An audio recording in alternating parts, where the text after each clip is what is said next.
Assalamualaikum warahmatullahi wabarakatuh. Perkenalkan, nama saya Muhammad Gema Maulid, guru bidang studi pendidikan sejarah dari SMA Negeri 1 Dayakolot, Kabupaten Bandung.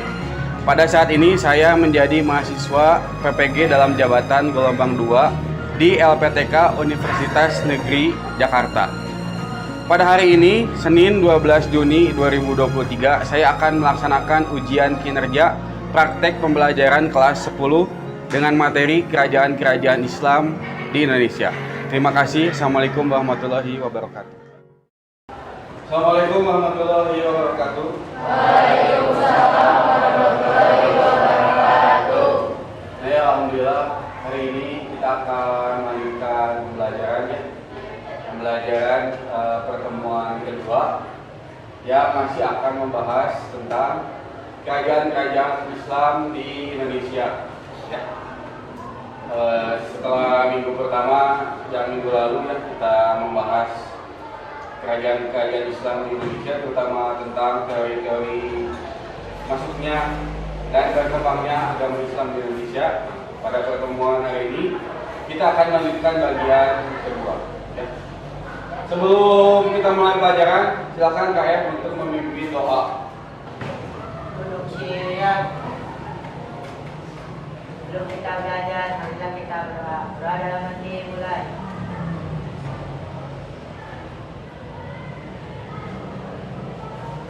Berdoa dimimpikan berisalah. Assalamualaikum warahmatullahi wabarakatuh. Waalaikumsalam warahmatullahi wabarakatuh. Ya, bisa dulu ya. Alifan, Alvin, Anika, Caisa. Ayo lengkap semuanya. Alhamdulillah. Nah ya, hari ini kita akan mulai ya pembelajaran kita. Nah, alhamdulillah, bersyukur kepada Allah Subhanahu wa taala. Kita masih diberikan umur ya, waktu untuk belajar ya. Karena masih banyak di luar sana yang tidak bisa atau tidak mampu untuk menempuh pendidikan. Nah ya, kemudian betapa pentingnya materi ini kita pelajari ya, karena Islam menjadi bagian dari hidup kita. Kita menjadi negara dengan mayoritas penduduk muslim terbanyak di dunia, dan kerajaan-kerajaan Islam zaman dulu ternyata punya turunan atau warisan yang masih kita laksanakan sampai hari ini. Ya. Nah, tujuan dari materi ini adalah untuk mempelajari apa warisan politik, ekonomi, sosial, budaya, dan lain-lain dari kerajaan-kerajaan Islam masa lalu yang warisannya masih kita laksanakan sampai hari ini. Ya. Nah, minggu lalu ya kita udah membahas sekilas tentang peradaban Islam ya, yang kita ketahui bersama agama Islam lahir di kota Mekah, Arab Saudi, dan kemudian disebarkan oleh Nabi Muhammad SAW ya, sampai ajarannya mengglobal sampai dari Arab itu ke daerah kita di Asia Tenggara. Ya. Kemudian kita juga udah membahas ya, seperti kita ketahui bersama ya secara umum, bahwa agama Islam itu menjadikan Al-Quran sebagai taksis yang landasan dan sunnah sebagai bayan atau penjelasan. Nah ini ya segitiga tentang bagaimana posisi dari Al-Quran dan juga sebagai sunnah. Ya, Al-Quran ibadah makhluk, kemudian aturan-aturan umum kita sebagai manusia, dan lebih banyak tentang peradaban ya yang ada dalam Al-Quran. Peradaban dari manusia zaman dahulu atau kaum di masa dahulu. Lalu sunnah sebagai bayan atau penjelasan perkataan dan perbuatan Nabi Muhammad SAW. Peradaban, aturan umum, dan lebih banyak kepada ibadah makhluk atau sholat, wudu, puasa, dan lain sebagainya. Itu yang sudah kita pelajari minggu lalu ya. Dan juga kita udah mempelajari ya sejarah secara umum tentang keislaman. Tahun kenabian pertama ya, membentuk generasi inti di Arab Saudi atau di Mekah, di Madinah, tahun 1 sampai 3 kenabian. lalu dakwah semi terbuka ya, dan ada mengalami penindasan dari kaum kafir Quraisy. Kemudian ada berhijrah ke Habasyah ya, ke Ethiopia, dakwah terbuka. Lalu di embargo, tahu kesedihan ya ketika istri Nabi Muhammad SAW meninggal, pamannya juga yang melindungi meninggal, dan juga peristiwa Isra Mi'raj ya, dan sampai perjanjian ya, perjanjian sebelum Nabi Muhammad hijrah ke kota Madinah. Lalu kita udah bahas ya tentang teori-teori masuknya agama Islam ke Indonesia ya. Ada teori sejarah Islam dipercaya dari Persia atau dari India, teori Mekah yang meyakini bahwa agama Islam langsung dibawa oleh orang Arab Saudi atau orang Mekah ke Indonesia, dan juga ada teori Persia ya, yang masuk ke Indonesia. Islam itu pada abad ke-13 ya. Ini kita mengingat yang minggu lalu ya. Nah ini juga jalur perdagangan ya, bagaimana jalur perdagangan menjadi cara untuk menyebarkan agama Islam. Pedagang-pedagang dari Arab itu menyebarkan agama Islam sembari berdagang ya. Lalu ketika raja-raja di Nusantara ini menjadi Muslim, maka rakyat pun mengikuti ya, berbondong-bondong menjadi Muslim, mengikuti agama rajanya. Itu interaksi top down yang kita bahas. Nah, kita lanjutkan sekarang. Bagian utama dari pertemuan ini adalah politik Islam. Ya, silakan buka buku tulisnya, siapkan pulpennya. Nah, ya, kita akan mulai.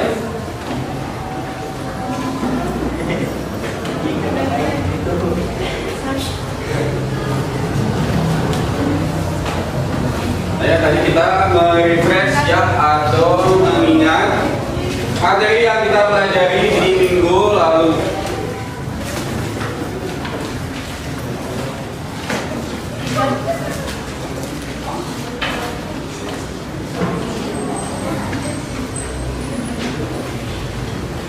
Nah, kita akan bahas politik Islam yang nanti akan ada bagiannya ya,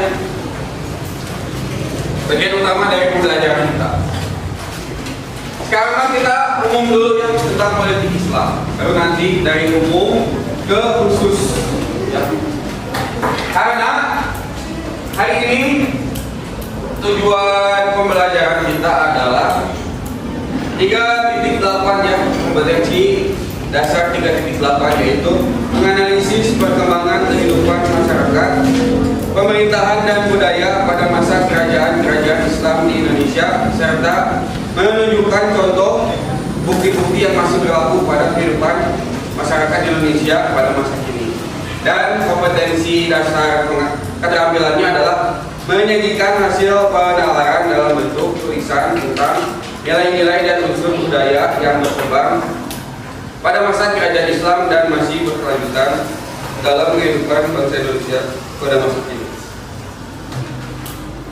Nah ya, kita secara umum sebelum kita secara khusus ya membahas kerajaan-kerajaan Islam, prinsip politik Islam ya. Nabi Muhammad SAW memang tidak memberikan sistem pemerintahan tertentu, tapi beliau meninggalkan prinsip-prinsip pemerintahan dan politik.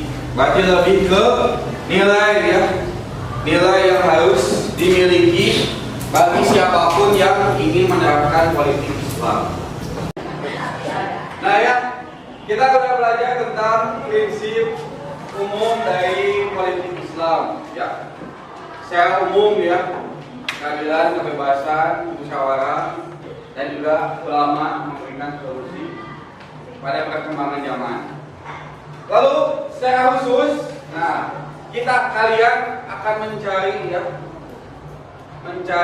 menyelidiki, menganalisis apa prinsip politik Islam di kerajaan-kerajaan Indonesia, kerajaan-kerajaan Islam yang di Indonesia pada masa lalu. Ya, tadi seperti yang Bapak sampaikan ya, tujuan pembelajaran kita adalah menganalisis politik, ekonomi, sosial, budaya kerajaan-kerajaan Islam di masa lalu ya, yang ada di Indonesia. Nah itu ya, tadi mas secara umum tentang politik Islam. Nah berikutnya kalian akan menganalisis untuk coba memahami politik, ekonomi, sosial budaya, politik Islam di kerajaan-kerajaan Islam yang ada di Indonesia. Ya. Kerajaan-kerajaan Islam di Indonesia itu apa aja? Ada kerajaan Samudra Pasai, kerajaan Aceh, Demak, kerajaan Banten, kerajaan Mataram Islam, dan kerajaan Ternate Tidore. Ya. Ada 1, 2, 3, 4, 5, 6, 7, 8. Ada 8 kerajaan Islam di Nusantara dari Sabang sampai Merauke. Ada Samudra Pasai, Aceh ya, di Sumatera sana, bagian barat sampai ke timur ada kerajaan Ternate Tidore di Maluku. Nah, setelah mempelajari prinsip politik Islam secara umum, berikutnya secara khusus kalian akan menganalisis politik, ekonomi, sosial budaya kerajaan-kerajaan Islam yang ada di Indonesia. Dari 8 yang tadi kita sebutkan sama-sama, silakan kalian pilih 5 ya, 5 kerajaan saja, dan kemudian Bapak kasih waktu ya 5 menit untuk memilih kerajaannya, nggak boleh sama. Setelah kemudian memilih kelompok ya, dan duduk sesuai kelompoknya masing-masing. Ya, saya kasih waktu 5 menit dimulai dari sekarang. Silakan.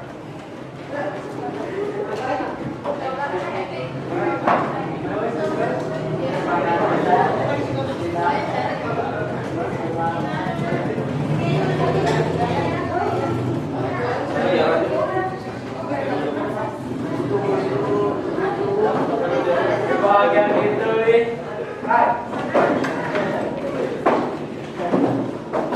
Ayo ya, kelompoknya laki-laki dan perempuan dan laki-laki.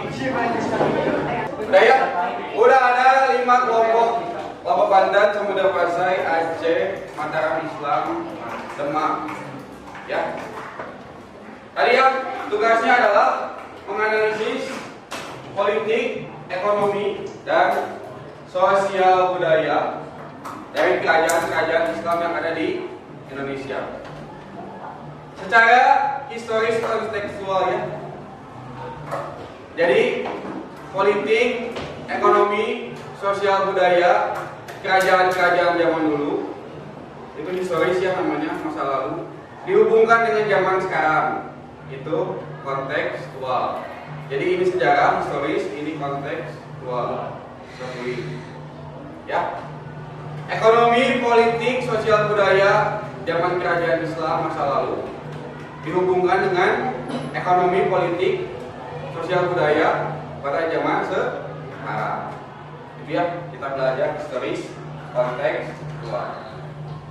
Dan kita akan melaksanakannya semua dengan model PJBL ya, Project Based Learning. Atau bikin project ya, bikin suatu karya pasti yang bisa dilihat dan berdasarkan tema masing-masing yang udah kalian pilih ya. Tadi kerajaan Demak, Aceh, Samudra Pasai, Banten, Mataram Islam. Nah ya, silakan langsung segera masuk ke aplikasi Canva. Kita akan memulai membuat konten project based learning-nya ya. Nah, pastinya kalian udah dapat ya, kerajaan Aceh, Demak, Mataram Islam, Banten, dan Samudra Pasai. Lalu kontennya tentang politik, ekonomi, dan sosial budaya. Itu konten yang akan dirancangkan ya. Nah, sekarang kita akan membuat bagaimana penyajian konten yang akan kalian buat untuk dipresentasikan. Udah semua? Lalu masuk, pilih ke konten Instagram yang tersedia. Yang ini ya, konten Instagram yang tersedia. Lalu klik.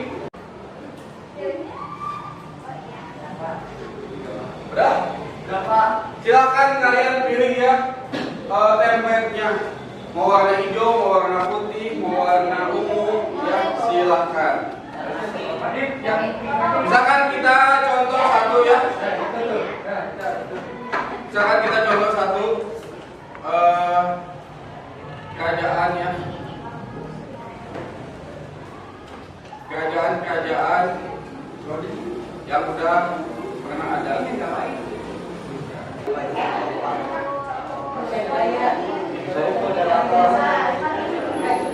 Ini saya.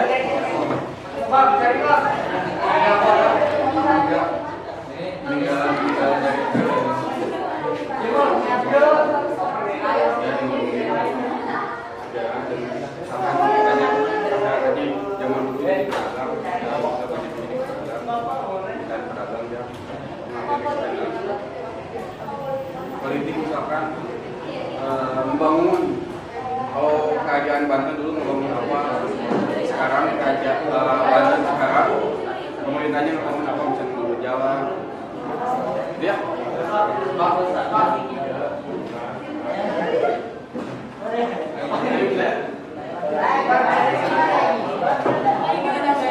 Nah iya kayak gitu ya. Kayak gitu aja. Gimana?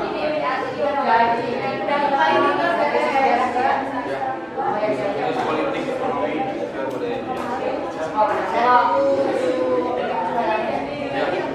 Hari ini masih banyak waktu untuk kemudian membahas ya,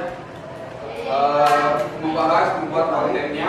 Minggu depan kita akan mulai presentasi. Nah sekarang kalian lanjutkan ya, membuat kontennya.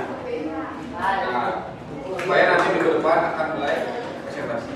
Ya, itu pembelajaran kita hari ini. Jadi minggu depan kita langsung presentasi ya.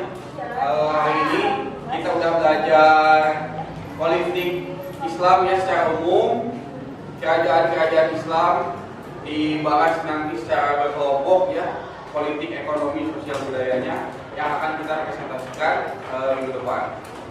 Ya, tadi juga kita udah membahas tutorial cara membuat kontennya. Ya, jadi secara urutan kita udah tersampaikan semuanya, materi secara umum, materi belajar secara umum, lalu kemudian secara khusus proyek pembelajaran hasil dari kerja kelompok kalian tentang politik, ekonomi, sosial budaya kerajaan-kerajaan Islam di Indonesia, dari nilai-nilai masa lalu, apa yang mereka lakukan di masa lalu dihubungkan dengan masa sekarang, dan disajikan kontennya menggunakan aplikasi Canva. Ya, dan itu akan dipresentasikan minggu ya.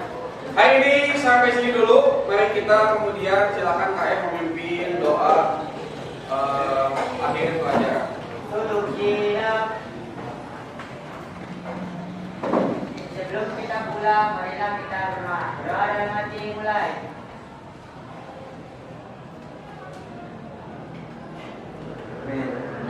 Berdoa dicukupkan. Beri salam. Assalamualaikum warahmatullahi wabarakatuh.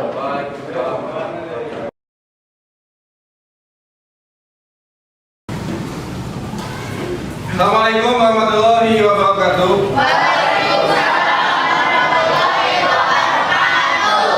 Nah, alhamdulillah ya, kita bisa melanjutkan kembali belajar sejarah Indonesia. Pertemuan ketiga ya, pertemuan ketiga atau minggu ketiga dari bab yang kita bahas, yaitu tentang kerajaan-kerajaan Islam di Indonesia dan mata pelajaran sejarah Indonesia buat kelas 10 IPA dan IPS. Nah, sebelum belajar silakan KM memimpin doa. Duduk siap.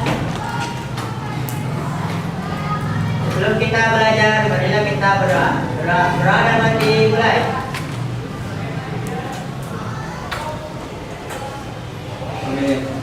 Berdoa dicukupkan. Beri salam. Assalamualaikum warahmatullahi wabarakatuh.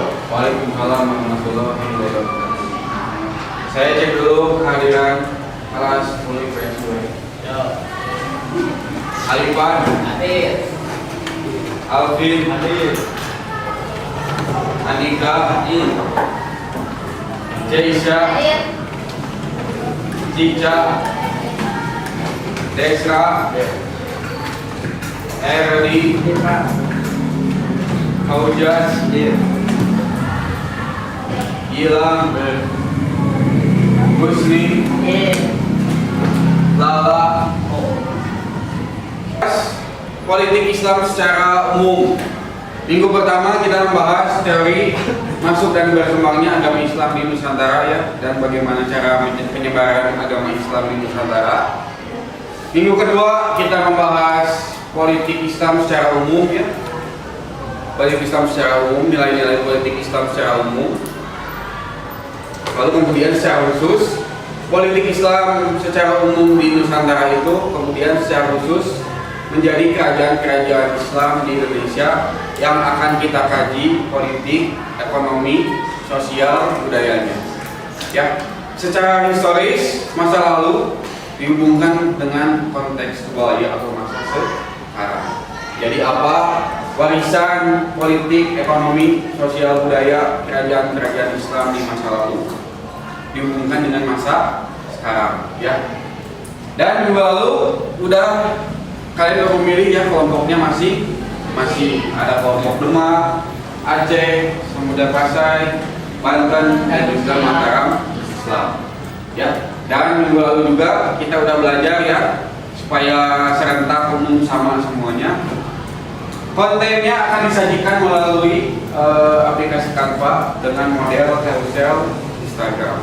Ya, itu yang minggu lalu udah kita laksanakan. Berarti minggu hari ini atau minggu pertemuan kali ini mulai presentasi kelompok ya, akan mulai presentasi kelompok dari konten yang sudah dipelajari dan dibuat di minggu lalu. Nah, ya kita akan mulai presentasi kelompok, dan buat yang tampil nanti akan dinilai oleh temannya ya. Ada 2 penilaian untuk teman kalian. Ada penilaian diskusi kelompok, ada penilaian keterampilan presentasi ya. Misalkan kelompok yang pertama, misalkan kelompok Demak, siapa nama anggotanya ya, kemudian dinilai bagaimana cara dia menguasai materi, dia menguasai enggak, penyajiannya gimana, penyajiannya bagus, sedang, atau cukup, lalu bagaimana cara mengkomunikasikannya, apa lancar, apa terbata-bata. Ini ada ya, ada batasannya, ada indikatornya ya, silakan dibaca. Dan tadi ya dituliskan namanya, terus dikasih nilai A sangat baik, B baik, C cukup, D kurang, sesuai dengan batasannya ya, penilaian di bagian paling bawah ya. Ini untuk menilai keterampilan presentasi. Lalu berikutnya penilaian diskusi ya, penilaian diskusi kelompok ya. Misalkan kelompok Demak, nama siswanya siapa, lalu kasih nilai A sangat baik, B baik, C cukup, D kurang. Apa yang dinilainya? Pertama kerjasama, ada poin-poinnya ya. Kerjasama, apa dia kerjasama sama kelompoknya atau enggak, atau kerja sendiri ya, atau dikasih tanggung jawab ngejelasin politik, dia bisa melaksanakannya dengan baik enggak, dan lain sebagainya ya. Dan juga komunikasinya ya, bagaimana kalian baca di sini nanti ya. Yang presentasi itu menyimak enggak pertanyaan dari kelompok lain, dari audiens, responnya gimana, responnya baik atau tidak baik ya, dan juga menerima pendapat orang lain. Jadi ini akan dilaksanakan, kalian menilai kelompok yang tampil ya. Begitu juga yang kelompok yang belum tampil nanti akan dinilai oleh kelompok berikutnya. Ya, itu ya. Silakan sekarang duduk dulu sesuai kelompoknya.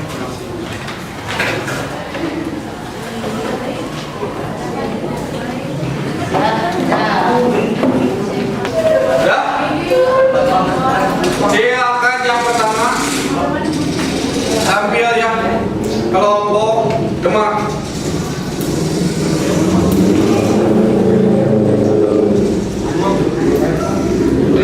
Kajian nasi dulu ya. Silakan maju ke depan.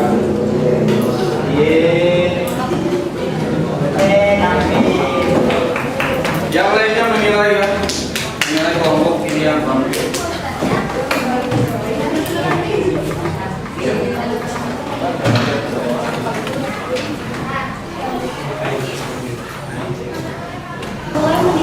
wilayah sendiri dan berupaya mengembangkan kerajaannya dengan bekerja sama dengan kerajaan Demak. Selain itu, Sultan Hasanuddin sudah mulai menjadikan Banten sebagai pusat perdagangan dan mulai melakukan hubungan politik. Assalamualaikum warahmatullahi wabarakatuh. Waalaikumsalam warahmatullahi wabarakatuh. Di sini kami akan mempresentasikan kelompok kerajaan Demak. Pertama-tama, nama saya Edi sebagai moderator. Saya Syaira. Nama saya Ratna. Di sini ada sejarah kerajaan Demak yang akan dibacakan oleh saya. Pendirian kerajaan Demak. Kesultanan Demak atau Kerajaan Demak adalah kerajaan Islam pertama di Jawa. Kerajaan Demak menjadi pusat penyebaran agama Islam di Jawa di bawah kepemimpinan raja pertamanya. Kerajaan Demak berdiri pada awal abad ke-16 Masehi seiring kemunduran Majapahit. Pendiri kerajaan Demak adalah Raden Patah. Raden Patah. Nah, lalu ada ekonomi kerajaan Demak yang akan dibacakan oleh Raya. Di bidang ekonomi, kerajaan Demak berperan penting karena menjadi daerah. Boleh diulang pertanyaannya? Contoh sosial kerajaan Demak masa sekarang.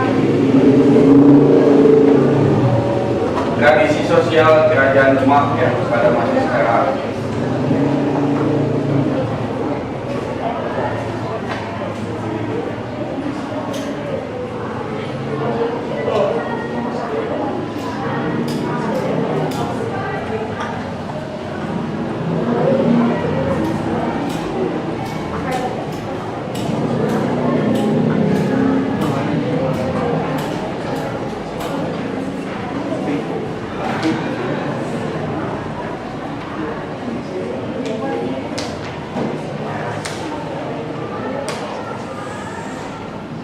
Boleh diganti ke pertanyaannya? Boleh. Tradisi-tradisi Islam yang ada di Demak apa?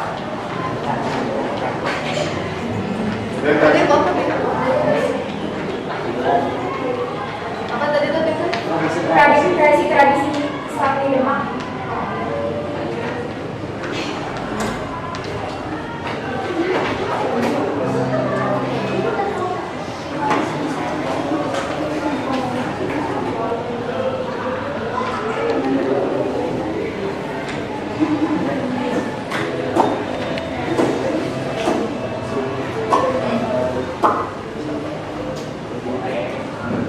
Jadi ada salah satu tradisi atau kebudayaan pada masa kerajaan Demak. Nah, yaitu adalah tradisi upacara sekaten. Upacara ini bertujuan untuk memperingati hari kelahiran Nabi Muhammad pada bulan Maulud atau orang-orang biasa menyebutnya dengan kata Maulid Nabi. Sekian dari kelompok kami. Bila ada salah kata atau kekurangan dalam perkataan, wassalamualaikum warahmatullahi wabarakatuh.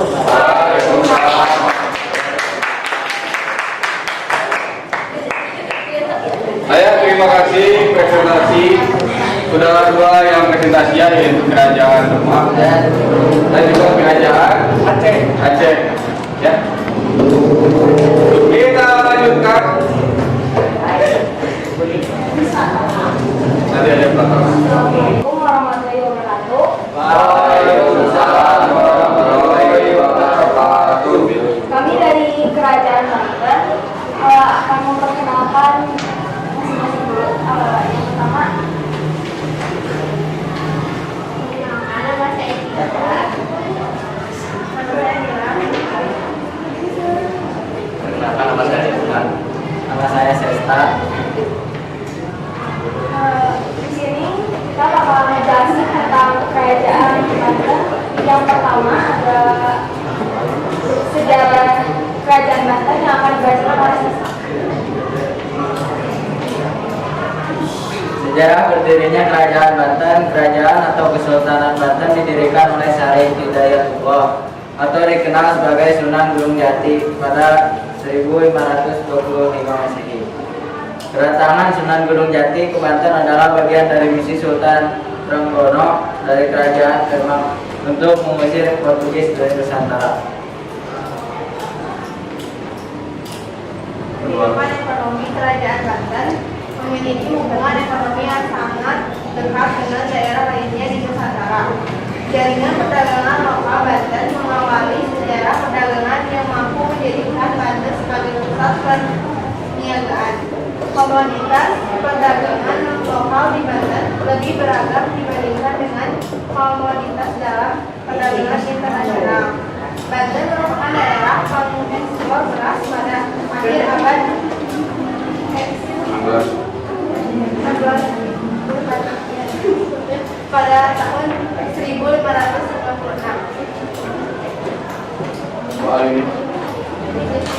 Di sini ada politiknya. Kehidupan politik kerajaan Banten, perkembangan politik pada Kesultanan Banten semakin berkembang. Di setiap dinamika, siapa yang memimpin dari kesultanan tersebut pada saat baru berdiri dan dipimpin oleh Sultan Hasanuddin. Pada masa ini, Kesultanan Banten yang merupakan bekas dari Kerajaan Demak mulai mendirikan wilayah sendiri dan berupaya mengembangkan kerajaannya dengan bekerja sama dengan Kerajaan Demak. Selain itu, Sultan Hasanuddin sudah mulai menjadikan Banten sebagai pusat perdagangan dan mulai melakukan hubungan politik dengan wilayah lain seperti Lampung, Jawa Barat, dan Sumatera Selatan. Dan dilanjutkan oleh Sultan Hasanuddin. Kehidupan sosialnya yaitu kehidupan sosial masyarakat Banten meliputi berbagai macam seni yang ditandai dengan terdapatnya berbagai macam adat, istiadat, dan bahasa yang digunakan oleh masyarakat.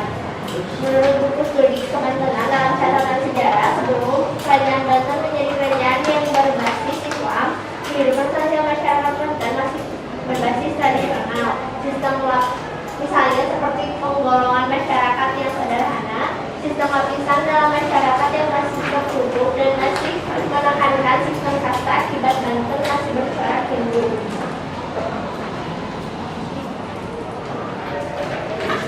Kebudayaan sebagian besar anggota masyarakat pemeluk agama Islam dengan semangat religius yang sangat tinggi, tetapi pemeluk agama lain dapat hidup berdampingan dengan damai, potensi dan kekhasan budaya masyarakat Banten antara lain bela diri, pencaksilat, tebus, rudat, ungklung, tari saman, tari topeng, tari cobek, dongdong, malingdung, dan rojos. Di samping itu juga terdapat peninggalan warisan leluhur antara lain Masjid Agung Banten Lama, makam Keramat Panjang, dan masih banyak peninggalan lainnya. Buat yang mau nanya,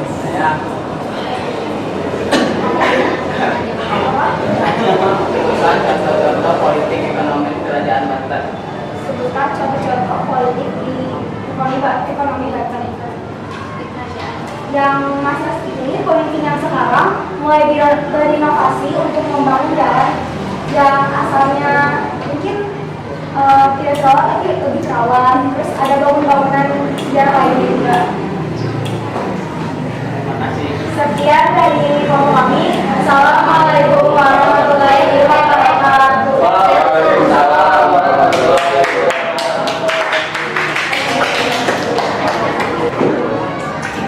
budaya. Lalu kehidupan budaya pada masa kerajaan Samudra Pasai sangat kental dengan Islam.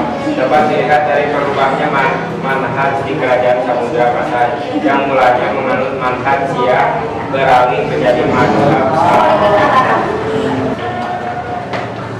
Sutawijaya mengangkat dirinya sebagai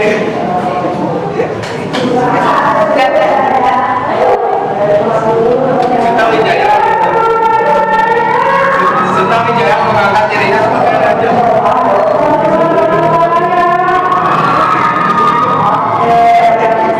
Sutawijaya mengangkat dirinya sebagai raja Mataram pertama dengan gelar perempuan Senopati 1586 sampai 1601 dengan kata Gede sebagai ibu kotanya. Tindakan kebijakan yang penting antara lain satu meletakkan desa-desa kerajaan Mataram, dua memperluas kekuasaan wilayah dengan menentukan Surabaya mundur dan Purwokerto timur dan mengambil suatu kegiatan atau pekerjaan oleh ahli dan bidangnya.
keterampilan kelompoknya. Jadi menilai konten yang sudah dibuat oleh masing-masing kelompok dan juga menilai ketika menjelaskan konten hasil kerja kelompok ini. Ya, dari mulai Kerajaan Demak, Mataram Islam, Aceh, Samudra Pasai, dan juga Banten. Ya, kalian sudah melaksanakan tugasnya masing-masing, sudah mempresentasikan kelompok-kelompoknya berdasarkan kerajaan-kerajaan yang dipilih, dan juga kita sudah melakukan penilaian konten yang dipresentasikan dan juga penilaian terhadap cara menyajikan konten yang sudah dibuat oleh masing-masing kelompok. Nah ya, pembelajaran kita project based learning dengan metode active learning dan juga presentasi kelompok sudah selesai ya. Nanti saya akan melakukan penilaian dari apa yang sudah kalian kerjakan dan lain sebagainya. Baik, untuk menutup pembelajaran silakan doa. Duduk siap.